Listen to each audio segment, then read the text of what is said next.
landscape. Monuments built during fascism had this objective to underline the Italianità of the city. And we can say that today they still have this function. And in fact, tensions between Italians and the Slavic communities, so Slovene, Croats, and Serbian, are still quite vivid.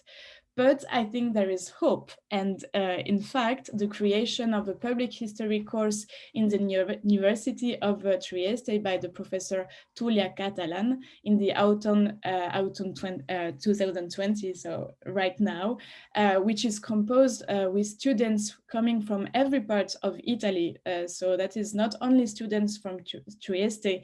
All of this will certainly allow new questions and new ideas on how transmitting the history of the fascist period in Trieste through the presence of fascist monuments. So you can switch. Thank you, and thank you all for your attention. And if you have any questions, I will be happy to answer them. Thank you very much. Thank you very much. It's a very interesting contribution. It is now time to open a discussion of this first panel. So I invite those who want to ask a question to activate the microphone, and if they wish, also the camera. Otherwise, if you want, you can write your thoughts in the chat or tell us that you wanted to intervene, and we will give you the floor. Are there any questions?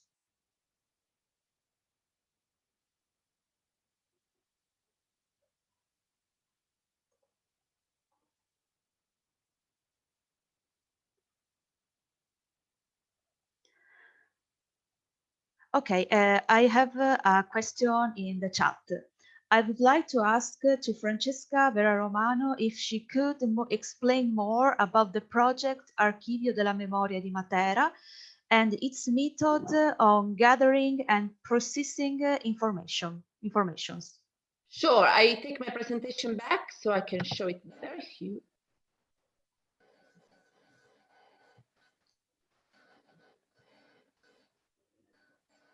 One second, please.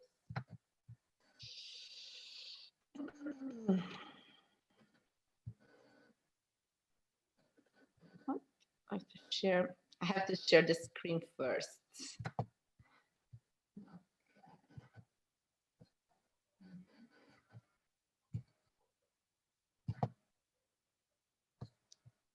See my screen? Yes. Okay, so I will explain it in English or in Italian. This is the question in English. The question is in English.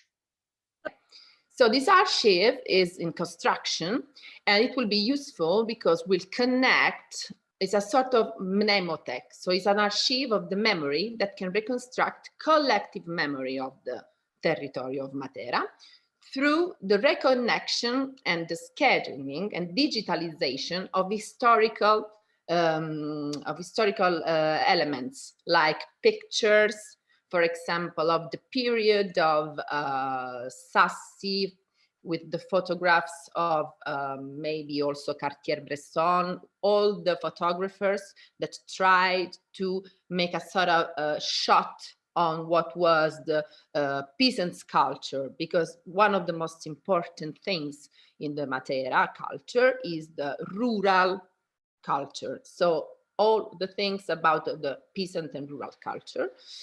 And it's a sort of reconnection and recollection of pictures coming from private archives, or maybe also public archives, but they will be reconnected together. So it's a sort of virtual archive of everything that can be considered historically important for the peasant culture of Matera.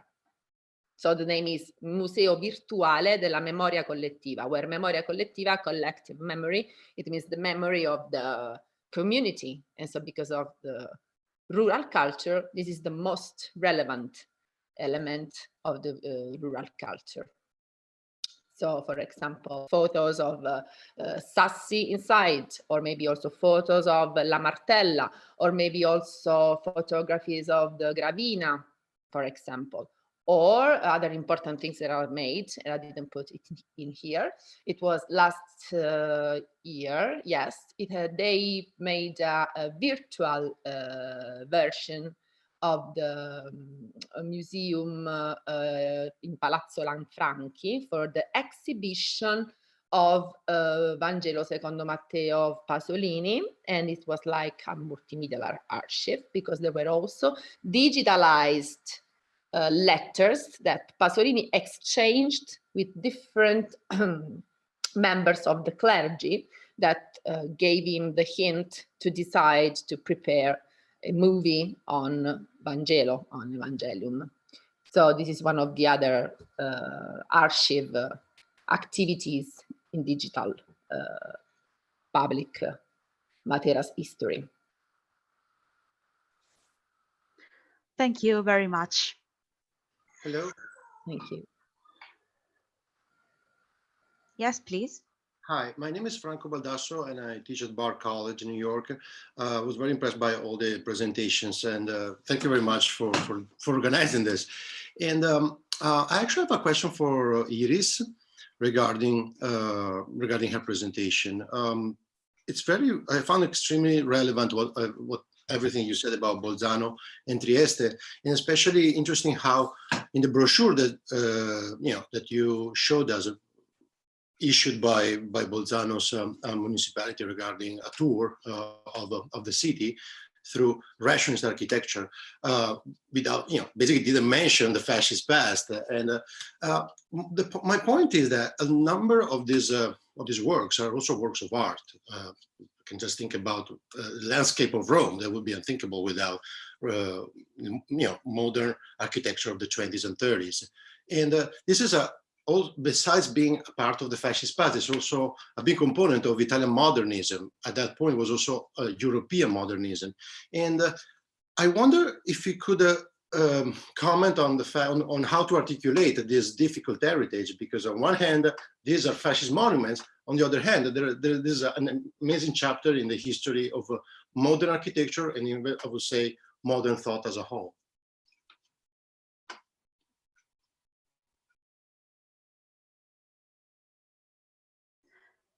Please, Iris, turn your microphone on. Yes, Okay. thank you very much. Well, thank you very much for this question and what you say. Thank you. Yes, absolutely. I think it's a very good question, and it is really very linked on how Italians are attached to their patrimony, to their monuments and everything. I don't think that I have an answer, but I think that that's the example of the Monumento ai Caduti in Trieste, because this is a very beautiful example of rationalist architecture and rationalist monumentality. But there is this inscription which is really linked to the period to the context in which this statue was made.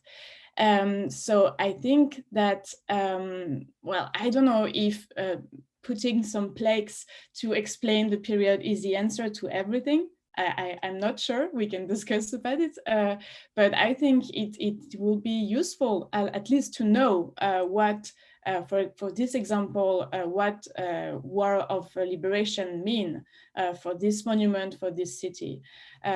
So yeah, and I think that, of course, fascist architecture is a modernist one, and fascism really used architecture to reorganize a very numerous Italian cities. So I don't think that you can, in every Italian cities put plaques everywhere saying that, yeah, this is rationalist architecture, but it has been during the fascist period. But I think for some very precise buildings, or for some important monuments where there is, for example, inscription like that, or for example, the fasciolitorio, on those monuments, I think it might be interesting to have some explanation, and also because I think that in Italy it is very difficult to face this past. But in the same time, these monuments are all around the cities. So I think that, yeah, it will be interesting to find a position where you can explain without, I don't know, find a good position to explain all of this.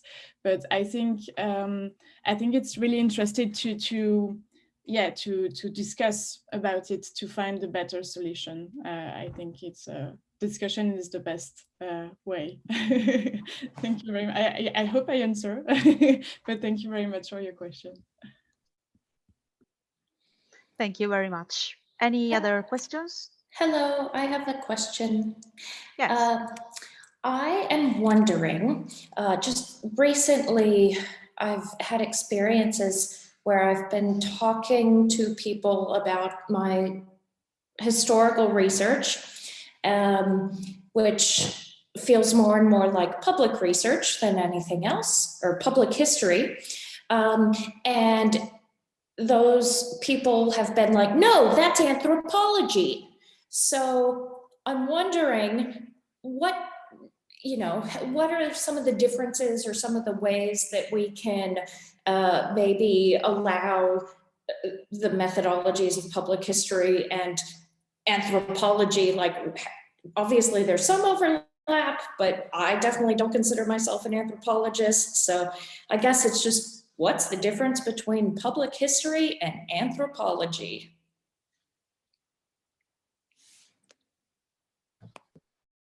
Is this destinatory of this question?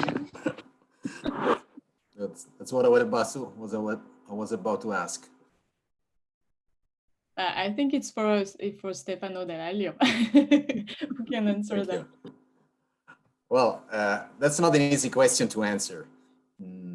On the one hand, because I don't know much about anthropology, not to say anything. On the other, because it really depends on what we are talking about, on the type of research we are talking about.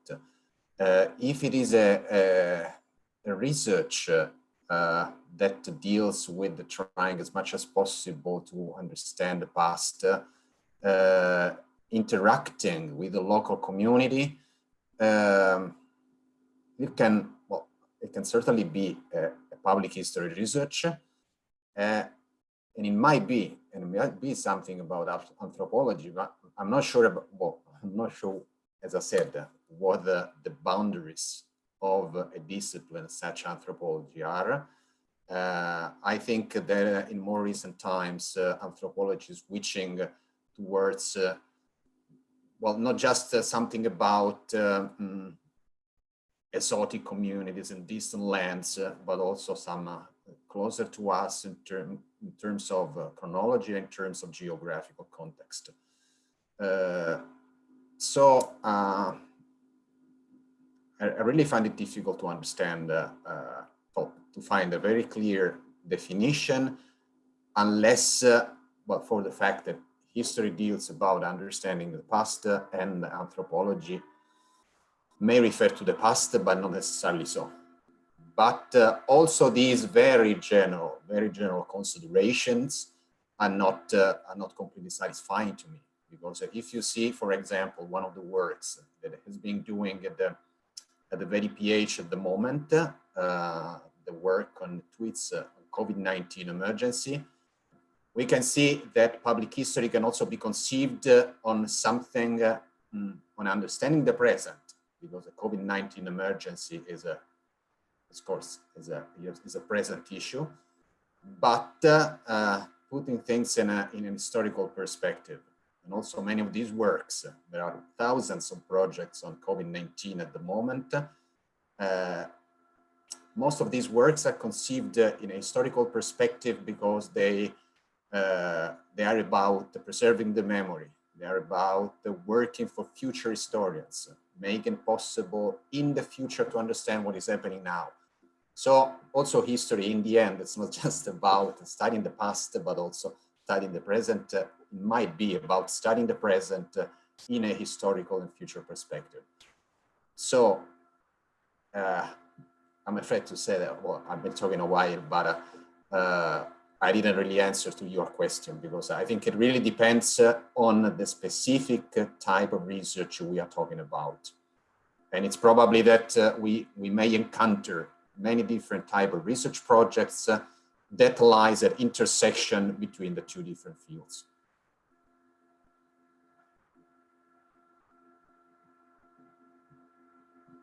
Thank you very much. Is there any other questions?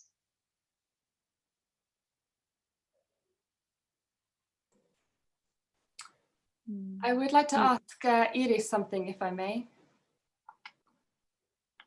Yes. Yes, okay. You were talking about the museum of the Risorgimento in Trieste, and how it's sort of conflicted opinions about whether it should remain as a time capsule or whether it should be updated, and how perhaps maybe those two things could be combined. And I wondered if you could elaborate a bit on that argument and maybe who's winning, or whether there's any sort of plan, or whether you envisage that there could be a sort of meeting halfway, or how that might work. I find it very interesting.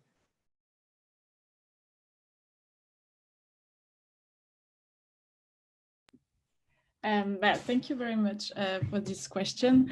I think that for now, who's winning is the the historians or the people who want to keep the museum as it is right now, because since 1934 it is still like this. So yeah, I think it's an interesting debate, but how can I say that? In Trieste, those divided memories are really, really strong. And you have to know that Trieste became Italian only in 1954. So it's not that long time ago. And so this debates on heritage, on fascist heritage, but also on heritage on hello on becoming Italian for the city is a really vivid debate. So for now, the museum is still the way it is, and I don't think that how can I say that the debates is really between historians right now. But I don't think that there is a vivid debate between historians, for example, and the city council. So yeah, for now it's it's still the museum which it is right now, and you can visit. I think it's this movement of trying to explain things in Trieste is really slow, but I think it's quite well, we can understand why, I think. I hope I answered your question. Yes, thank you very much. Okay, you're welcome. Thank you. Thank you very much. Is there any other questions? Otherwise, I have a question for Professor Dallaglio, but it actually extends to the other speakers too, if they have something to say about it. The involvement of public is central in public history, and now with the advent of digital, more and more users can offer their contribution. I think, for example, to projects like Wikipedia itself or Memoro, etc. My question is, how can we select a good contribution? How can we identify a user prepared by an unprepared one? Is there a sort of quality control? How many hours do I have? This is a very complex question, and this is one of the topics, the most debated topics within the context of public history, because this is a problem that was not born with public history, but already existed with oral history, for example, which has been considered unreliable for a long time because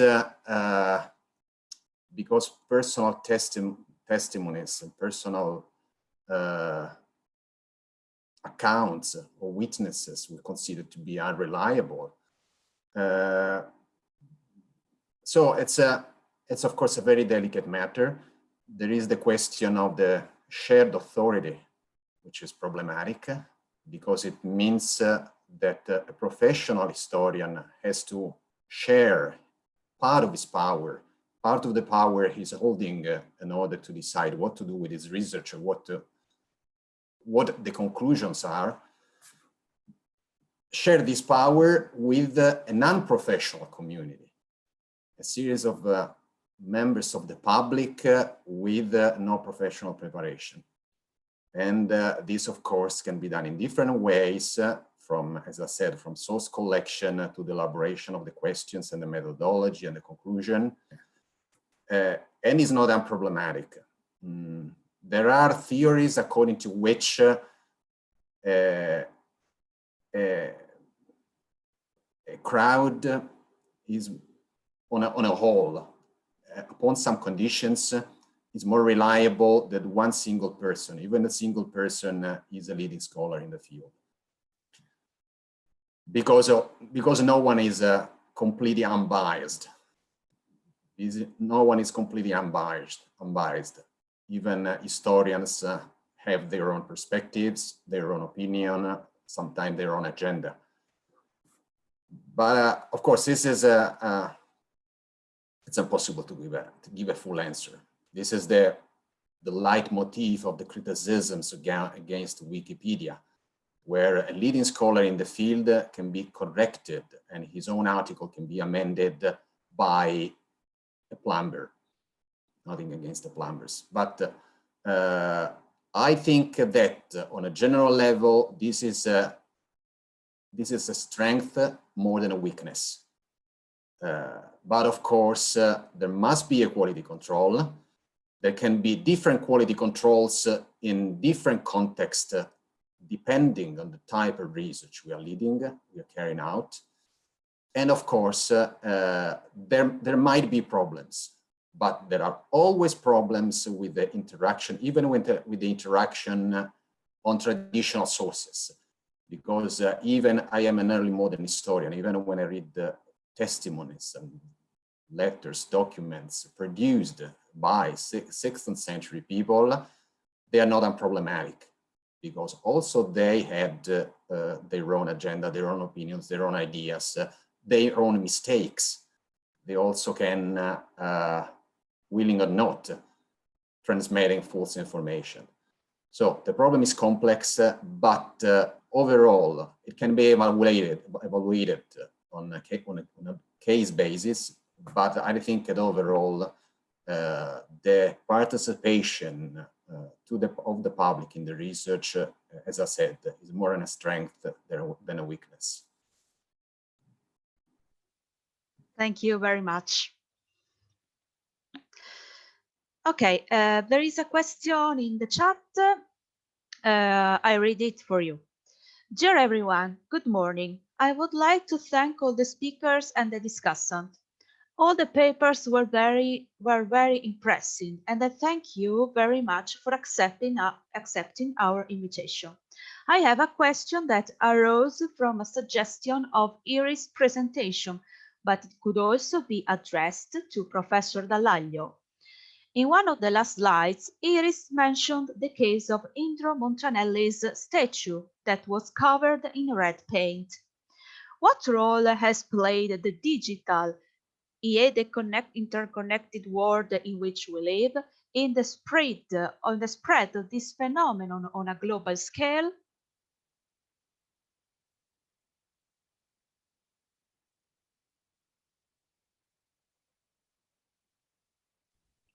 I don't know if I answer me or yeah. Yeah. That's what I was wondering.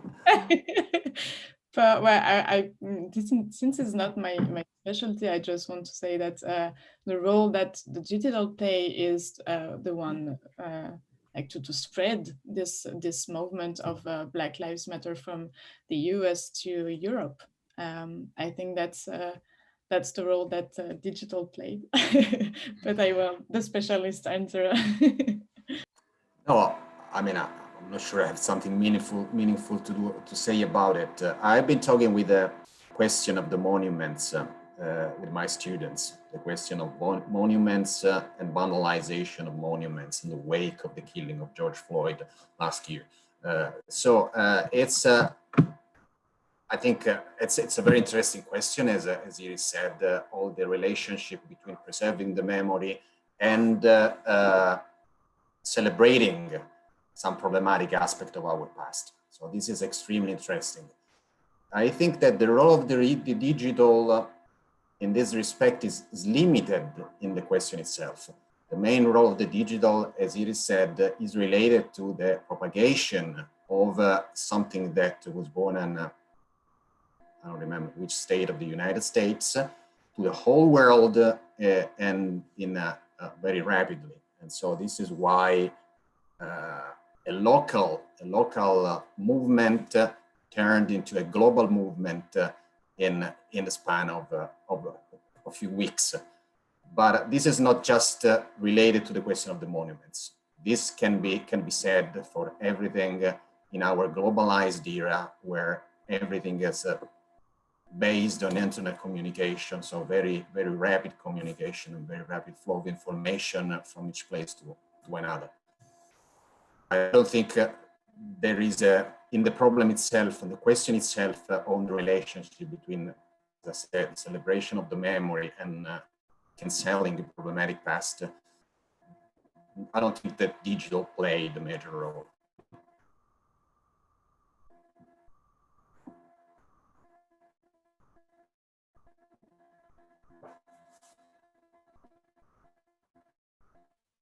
Thank you very much for your answers.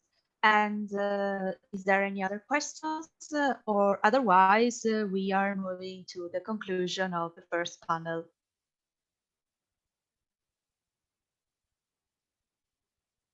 Okay, so if there aren't any other questions, I think we touched some very interestingly in this discussion, and we can conclude this first panel. And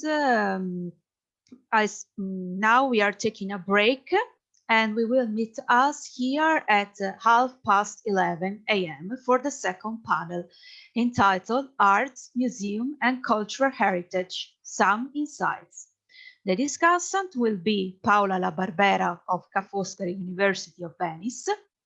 The speaker of our next session will be Silvia Mazzuccotelli Salice of the Catholic University of the Sacred Heart in Milan, and Carlo Corsato and Kate Devine for the National Gallery, London.